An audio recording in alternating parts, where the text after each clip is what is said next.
آدمی کو دنیا زیادہ طلب کرنے کی خواہش نہیں کرتا اور نہ ہی اس کے پیچھے اتنا بھاگے کہ دین کو فراموش کر دے۔ آئی اسی سے متعلق ایک واقعہ ہے۔ جریر نے لیث سے روایت کیا کہ ایک شخص حضرت عیسیٰ علیہ السلام کی صحبت میں آیا اور کہنے لگا میں آپ کی صحبت میں ہمیشہ آپ کے ساتھ رہوں گا، یعنی میں آپ کے پاس ہمیشہ رہوں گا۔ حضرت عیسیٰ علیہ السلام اور وہ آدمی اکٹھے روانہ ہو گئے۔ جب ایک دریا کنارے پہنچے تو کھانا کھانے کے لیے بیٹھ گئے۔ ان کے پاس 3 روٹی تھیں۔ جب 2 روٹیاں کھا چکے اور 1 روٹی باقی رہ گئی تو حضرت عیسیٰ علیہ السلام دریا پر پانی پینے تشریف لے گئے۔ جب آپ پانی پی کر واپس تشریف لائے تو روٹی موجود نہیں تھی۔ آپ نے پوچھا روٹی کس نے لی؟ وہ آدمی بولا کہ مجھے معلوم نہیں۔ 3 روٹیاں تھیں، حضرت عیسیٰ علیہ السلام اور وہ شخص جس نے کہا میں آپ کے ساتھ ہمیشہ رہنا چاہتا ہوں۔ ان دونوں نے کھانا کھایا، 1 روٹی تو انہوں نے کھا لی۔ حضرت عیسیٰ علیہ السلام دریا کے پاس چلے گئے پانی لینے کے لیے۔ جب لوٹ کر آئے دیکھا وہ 1 روٹی گول ہو گئی۔ اب حضرت عیسیٰ علیہ السلام نے اس سے پوچھا کہ وہ روٹی کہاں گئی تو کہا مجھے نہیں معلوم۔ راوی کہتے ہیں کہ حضرت عیسیٰ علیہ السلام اسے لے کر آگے چل پڑے اور آپ نے ہرنی کو دیکھا جو 2 بچے ساتھ دی جا رہی تھی۔ آپ نے اس کے ایک بچے کو بلایا۔ جب وہ آپ کے پاس آ گیا تو آپ نے اسے ذبح کیا اور گوشت بھون کر خود بھی کھایا اور اس شخص کو بھی کھلایا۔ پھر بچے سے فرمایا اللہ کے حکم سے کھڑا ہو جا، یعنی جو ہڈیاں وغیرہ بچی تھیں آپ نے فرمایا قم بإذن اللہ، اللہ کے حکم سے کھڑا ہو جائے۔ چنانچہ ہرنی کا بچہ کھڑا ہو گیا اور جنگل کی طرف چل دیا۔ تب آپ نے اس آدمی سے کہا میں تجھ سے اس ذات کے نام پر سوال کرتا ہوں جس نے تجھے یہ معجزہ دکھایا، روٹی کس نے کھا لی تھی بتا دے۔ وہ آدمی بولا مجھے نہیں معلوم۔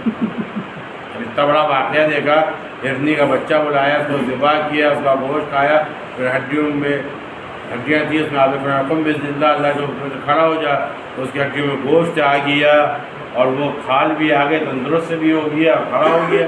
اللہ کے نبی ہے، اللہ نے معجزہ عطا فرمایا، زندہ ہو گیا، وہ جنگل میں چلا گیا۔ تو آپ نے فرمایا دیکھ اتنا بڑا معجزہ اللہ نے تجھے دکھایا ہے نا، اب بھی بتا دے روٹی کہاں گئی؟ تو کہتا مجھے نہیں معلوم۔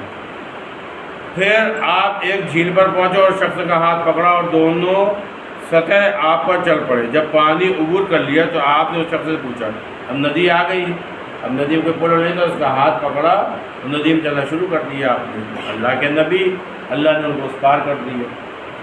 جب آپ اس پار پہنچ گئے تو اس شخص سے پوچھا تجھے اس ذات کی قسم جس نے تجھے یہ معجزہ دکھایا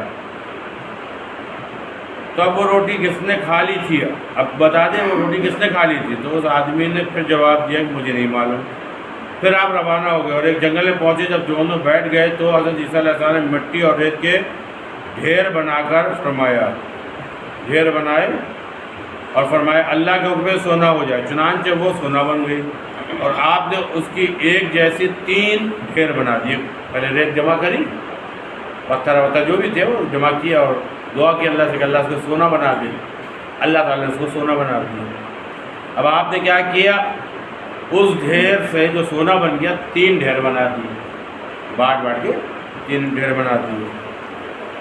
آپ نے اس کی ایک جیسی 3 ڈھیر بنا دی اور فرمایا تہائی میرا، تہائی تیرا اور تہائی اس شخص کا جس نے روٹی لی، یعنی ایک حصہ میرا ہے، ایک حصہ تمہارا ہے اور یہ ایک حصہ اس کا ہے جس نے روٹی کھائی۔ مطلب روٹی لے لی، اب کھائی کہ نہیں کھائی، روٹی لے لی، تہائی اس کا اس شخص کے جس نے روٹی لی تھی۔ تب وہ آدمی بولا وہ روٹی میں نے لی تھی۔ آپ نے اس سے فرمایا یہ سونا تمام کا تمام تیرا ہے اور اسے وہی چھوڑ کر آپ آگے روانہ ہو گئے۔ اور میں اچھا تو ہی نہیں لی تھی روٹی، اب ایک کام کریے تو پورا سونا رکھ لے لیکن میرے ساتھ اب تو نہیں جائے گا، اور آپ آگے روانہ ہو گئے۔ اس شخص کے بعد 2 آدمی آ گئے۔ انہوں نے جب جنگل میں ایک آدمی کو اتنا مال متاع کے ساتھ دیکھا تو ان کی نیت بدل گئی اور انہوں نے ارادہ کیا کہ اسے قتل کر کے مال سمیٹ لے۔ اس آدمی نے جب ان کی نیت بھاپ لی تو خود ہی بول اٹھا کہ یہ مال ہم تینوں ہی آپس میں برابر تقسیم کر لیتے ہیں۔ پھر انہوں نے اپنے میں سے ایک شخص کو شہر کی طرف روانہ کیا تاکہ وہ کھانا خرید لائے۔ جب جس شخص کو انہوں نے شہر کی طرف کھانا لانے کے لیے بھیجا تھا اس کے دل میں خیال آیا میں اس مال میں ان کو حصہ دار کیوں بننے دوں، میں کھانے میں زہر ملائے دیتا ہوں تاکہ وہ دونوں ہی ہلاک ہو جائیں اور مال اکیلا میں ہی لے لوں۔ چنانچہ اس نے ایسے ہی کیا۔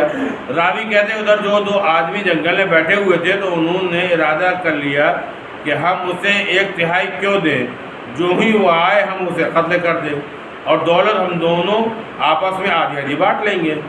چنانچہ وہ آدمی کھانا لے کر آیا تو انہوں نے اسے قتل کر دیا۔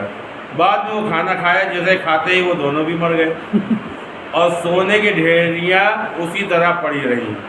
جنگل میں 3 لاشیں رہ گئیں۔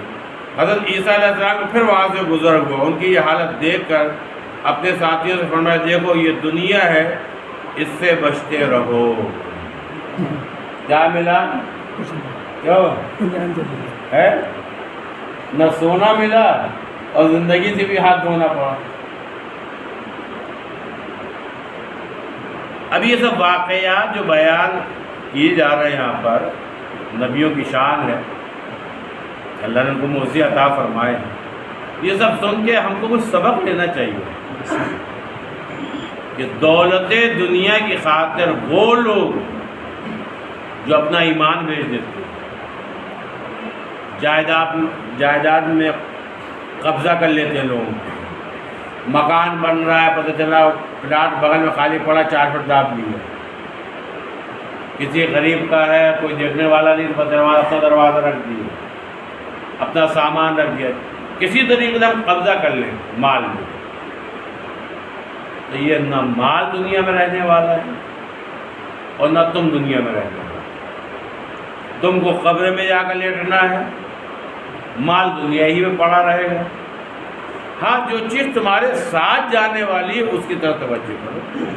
ایک اور حکایت سن لیجیے بھائی، پھر اس کے بعد یہ باب مکمل ہو جائے گا، اور اب اس کے بعد باب جو آئیں گے وہ مذمت دنیا فکر آخرت کے بجائے فضیلت صدقہ اور اس طرح کے باب آئیں گے جو بہت وہ بھی پڑھنا چاہیے کہ جب انتقال ہو جاتا ہے کیسے کیا کفن دفن کریں، وہ بھی تو ضروری ہے، بہت ضروری ہے۔ کس کا انتقال ہو رہا ہے بتا جلدی سے، پتہ نہیں کوئی سویا کوئی اٹھا کوئی نہ اٹھا، جتنا بتاتے ہیں بھائی میں نے درست ہو جا رہا۔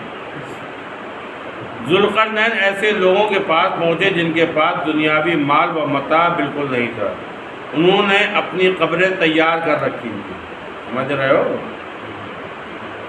جب صبح ہوتی تو وہ قبر کی طرف آتے اور ان کی یاد تازہ کرتے، انہیں صاف کرتے اور ان کے قریب نماز پڑھتے اور جانوروں کی طرح کچھ گھاس پتے کھا لیتے، اور انہوں نے گزر بسر صرف زمین سے اگنے والی سبزیوں وغیرہ پر محدود کر رکھی تھی۔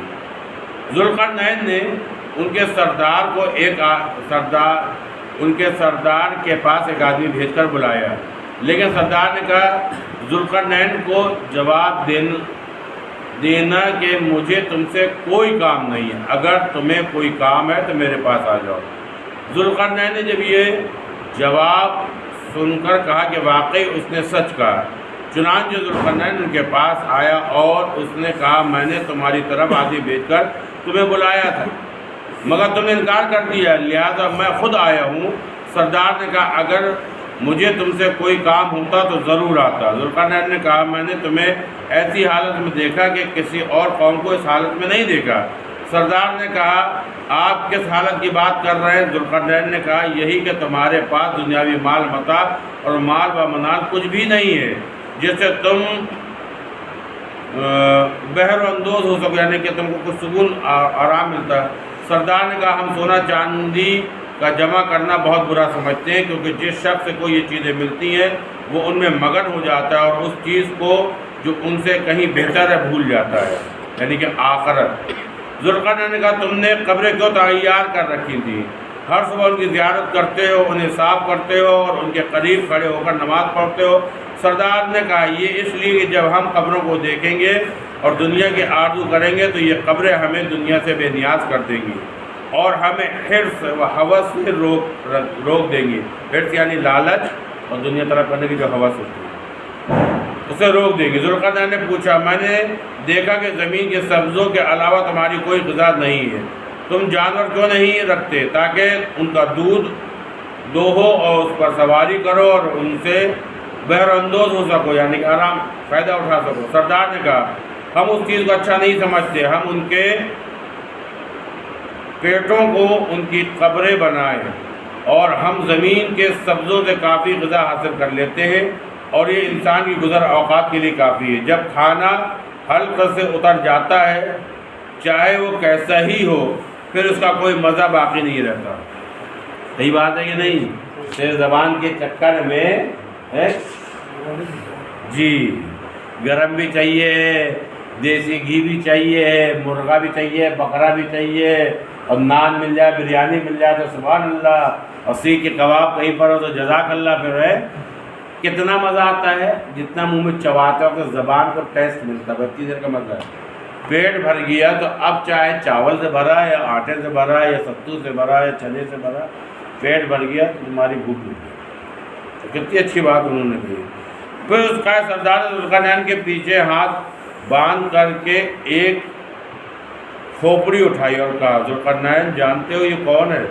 ذوالقرنین نے کہا نہیں، یہ کون ہے؟ قائد نے کہا یہ دنیا کے بادشاہوں میں سے ایک بادشاہ تھا، اللہ تعالیٰ نے اسے دنیا والوں پر شاہی عطا فرمائی تھی، لیکن اس نے ظلم و ستم کیا اور رسہ کشی بن گیا۔ جب اللہ تعالیٰ نے اس کی یہ حالت دیکھی تو اسے موت دے دی اور یہ ایک گڈھے گرے پڑے پتھر کے مانند بے وقت ہو گیا۔ اللہ تعالیٰ نے اس کے اعمال شمار کر لیے ہیں تاکہ اسے آخرت میں سزا دے۔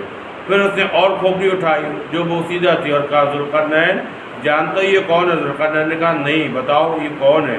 قائد نے کہا یہ ایک بادشاہ ہے جسے پہلے بادشاہ کے بعد حکومت ملی، یہ اپنے پیشتر بادشاہوں کا مخلوق پر ظلم و ستم اور زیادتیاں دیکھ چکا تھا، لہذا اس نے تواضع کی، اللہ کا خوف کیا اور ملک میں عدل و انصاف کرنے کا حکم دیا۔ پھر یہ بھی مر کر ایسا ہو گیا جیسا تم دیکھ رہے ہو۔ اللہ تعالیٰ نے اس کا شمار فرما لیا یہاں تک اسے آخرت میں ان کا بدلہ دے گا۔ پھر وہ ذوالقرنین کی کھوپڑی کی طرف متوجہ ہوئے اور کہنے لگے یہ بھی انہی کی طرح ہے۔ ذوالقرنین خیال رکھنا کہ تم ایسا اعمال کر رہے ہو، ذوالقرنین نے تم کیسا اعمال کر رہے ہو اس کا خیال رکھنا۔ ذوالقرنین نے اس کی بات سن کر کہا کیا تم میری دوستی میں رہنا چاہتے ہو؟ میں تمہیں اپنا بھائی اور وزیر یا جو کچھ اللہ تعالیٰ نے مجھے مال منال دیا ہے اس میں اپنا شریک بنا لوں۔ سردار نے کہا میں اور آپ صلح نہیں کر سکتے اور نہ ہی ہم اکٹھا رہ سکتے۔ ذوالقرنین نے کہا وہ کیوں؟ سردار نے کہا اس لیے کہ لوگ تمہارے دشمن اور میرے دوست ہیں۔ ذوالقرنین نے پوچھا وہ کیسے؟ سردار نے کہا وہ تم سے تمہارا مال اور دنیا کی وجہ سے دشمنی رکھتے ہیں، اور چونکہ میں نے ان چیزوں کو چھوڑ دیا لہذا کوئی ایک بھی میرا دشمن نہیں ہے اور اسی لیے مجھے کسی چیز کی حاجت نہیں اور نہ میرے پاس کسی چیز کی کمی ہے۔ راوی کہتا ہے کہ ذوالقرنین یہ باتیں سن کر انتہائی متاثر ہوئے اور حیران واپس لوٹ آئے۔ یہاں پر آ کے یہ باب مکمل ہو گیا ہے اور انشاءاللہ العظیم جب اگلا درس ہوگا تو صدقے کا باب شروع کیا جائے گا۔ نشان کہاں سے لگ گیا؟ یہ واقعہ سن کر کیا سیکھے بھائی؟ ہماری حقیقت کیا ہے؟ چاہے وہ محمود میاں ہو، چاہے کامل میاں ہو یا مزمل میاں، کوئی میاں ہو، ایک دن موت آئے گی جو ہمارا جو جسم دیکھ رہے ہو تم یہ مٹی بن جائے گا، یہ جو ہماری ہڈیاں ہیں یہ گل کر مٹی میں مل جائیں گی، ٹھیک ہے؟ یہ لباس اگر صحیح سلامت رہا تو گھر والے یا تو استعمال کریں گے یا دوسرے کو دے دیں گے۔ یہ لباس کوئی دوسرا پہنے بیٹھا ہوگا، یہ چشمے، یہ ٹوپی، یہ فون، یہ مکان، یہ جائیداد، یہ سب دوسروں کے پاس چلی جائے گی۔ ہمارے پاس کیا رہے گا مرنے کے بعد؟ صرف ہمارے اعمال رہیں گے جو ہم نے کیے، اچھے کیے یا برے کیے. اگر اچھے کیے ہیں تو اس کا انشاءاللہ اللہ کا فضل ہوا تو قیامت کے روز اس کا انعام ملے گا، اور اس اچھے عمل کی برکت سے قبر میں آسانی ہوگی، راحت ملے گی. اس اچھے عملوں کی برکت سے ایمان پر خاتمہ انشاءاللہ اللہ چاہ ہوگا. ٹھیک، ان اچھے عمل کی وجہ سے میدان محشر جو کہ قیامت کا جو دن ہوگا وہ 50,000 برس کا ہوگا، اور جس کے متعلق علماء کرام نے بیان کیا ہے کہ گرمی کی شدت ایسی جیسے سوا نیزے پہ سورج، اتنا قریب سورج ہوگا. زمین جیسے تانبے کی اتنی سخت گرم ہوگی. پل صراط ہوگا جو تلوار سے زیادہ تیز، بال سے زیادہ باریک ہوگا، اس سے گزرنا ہوگا. جہنم بھڑک رہی ہوگی، جنت کو سجایا گیا ہوگا. میزان قائم کیا جائے گا. میزان مطلب ترازو. بس صرف فرق یہ ہے کہ اپنے ہاں جو پلہ بھاری ہوتا ہے وہ نیچے آتا ہے، وہاں جو پلہ بھاری ہو وہ اوپر ہے. ٹھیک، جو ہلکا ہو. یہ سب چیزیں ہیں، اور رب کے سامنے حاضر ہونا،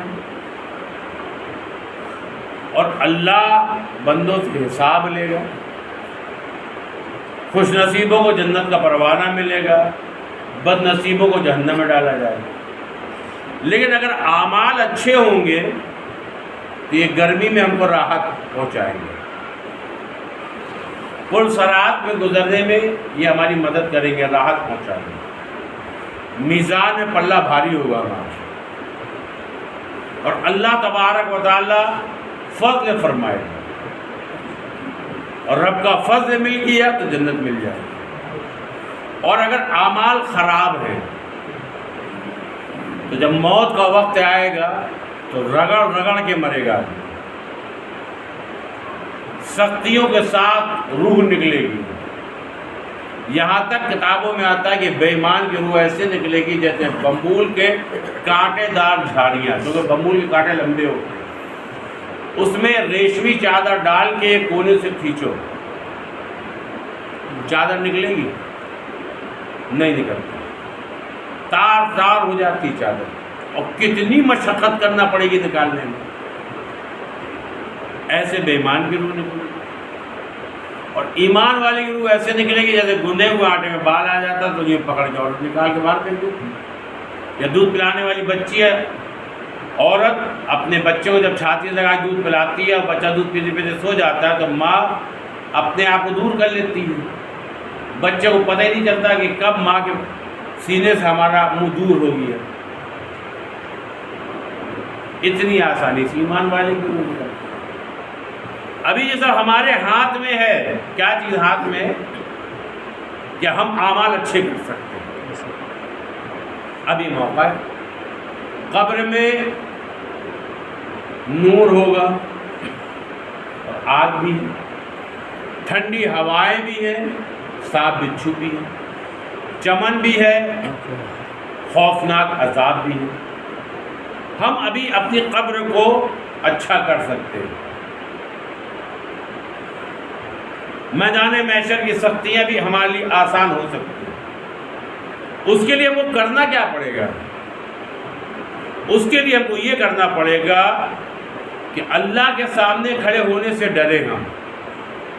ہر وقت دل میں یہ خیال رکھے، کوئی دیکھے نہ دیکھے ہمارا اللہ دیکھ رہا ہے، اور ہم اللہ ہی کے بندے ہیں. اللہ ہی کی زمین ہے، اللہ ہی کی ہوا ہے، اللہ ہی کا پانی، سب چیزیں اللہ کی ہیں. تو ہم اپنے باپ کے سامنے گناہ کر نہیں پاتے، اپنے پیر کے سامنے ہم گناہ نہیں کر پاتے، بڑے بھائی کے سامنے ہم گناہ نہیں کرتے. کیوں؟ کیونکہ ہمارا بھائی دیکھ رہا ہے، ہمارا باپ دیکھ رہا ہے، ہمارا پیر دیکھ رہا ہے، ہماری مسجد کا امام دیکھ رہا ہے. سیدھے بیٹا ایسے نہیں بیٹھا، ہمارا امام مسجد کا دیکھ رہا ہے. یا چلو ہمارے ساتھی دیکھ رہے ہیں، حیا آتی کہ نہیں آتی، شرم آتی کہ نہیں آتی؟ ہم گناہ نہیں کرتے سامنے، بھائی کے دیکھنے سے کیا ہوگا؟ بھائی کو برا لگے گا، ڈانٹے گا بس۔ پیر صاحب کے دیکھنے سے کیا ہوگا؟ ڈانٹیں گے، سمجھائیں گے، توبہ کرائیں گے بس۔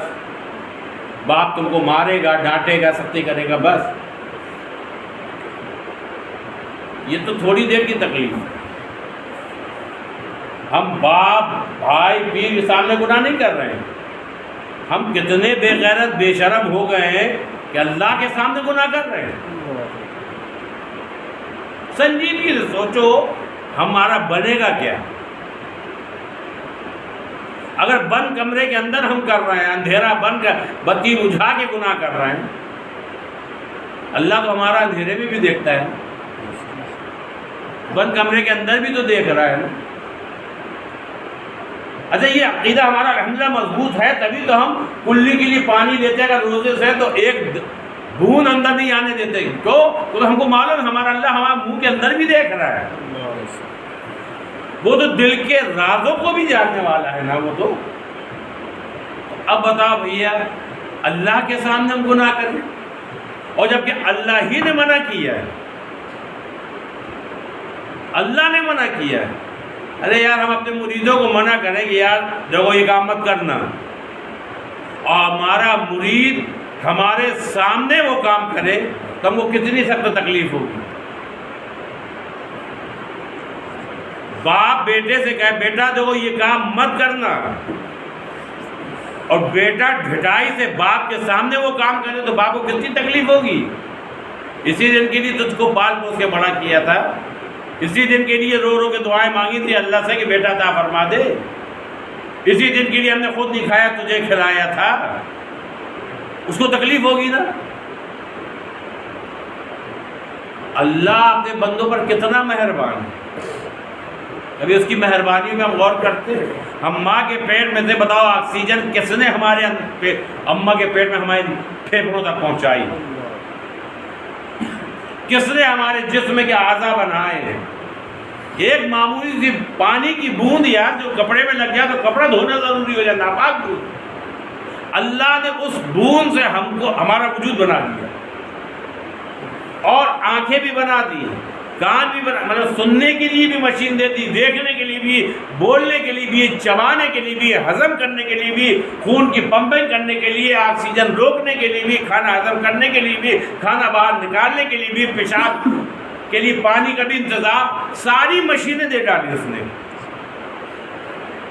اور سب سے بڑی نعمت زندگی دے دی، انسان بنا دیا، کتا بنا دے تو ہم کچھ کر پاتے، بندر بنا دے تو ہم کچھ کر پاتے۔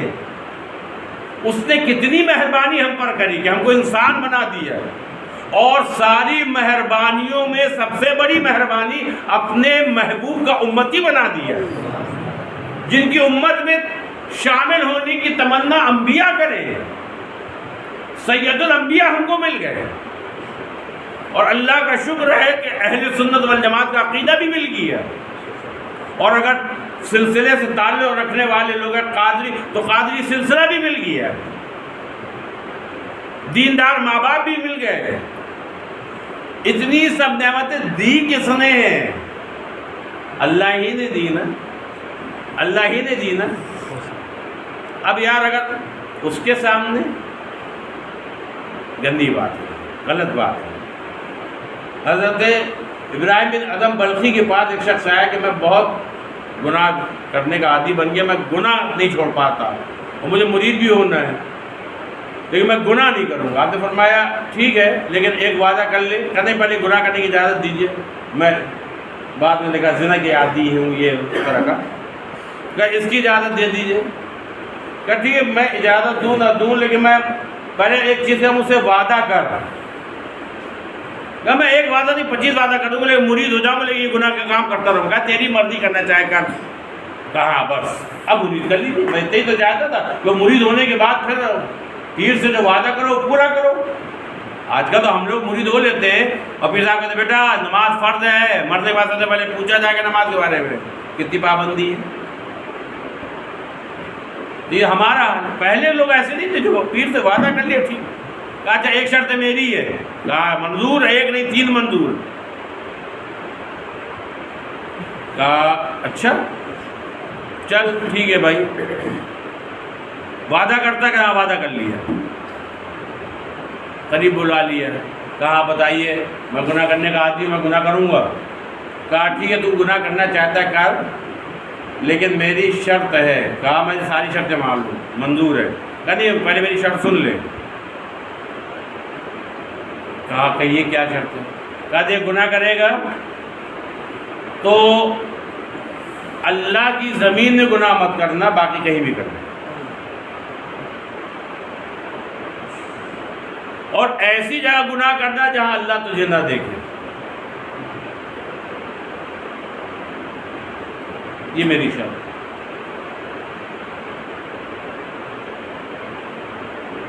گائے تو پھر کہاں کروں میں گناہ، کہ تو نے وعدہ کیا تو تم میری شرط مانے گا، اب شرط مان ایسی جگہ پر گناہ کر، اول تو اللہ کی زمین سے نکل جا تو باہر، اللہ کی زمین سے نکل ہی نہیں سکتے، جو پانی اس کے نیچے بھی تو زمین ہے، پوری کائنات اللہ کی میں جاؤں گا، تو پھر ایسی جگہ جا کے گناہ کر جہاں اللہ نہ دیکھے، تو اللہ تو تحت سرا کے نیچے بھی دیکھتا، دل کے اندر بھی دیکھتا ہے، تو کہا بیٹا تو پھر کتنی شرم کی بات ہے کہ اللہ کی زمین میں رہو اور اللہ ہی کے سامنے گناہ کرو۔ بس یہ بات تیر کی طرح دل میں لگی، فوراً تائب ہوا، سچی توبہ کی۔ تو یہ دنیا چند روزہ ہے، ہم سب مریں گے، اور ہم تمہارے لیے دعا کرتے ہیں تو ہمارے لیے دعا کرو، اللہ تم کو باعمل بنا دے اور اللہ مجھ کو بھی باعمل بنا دے۔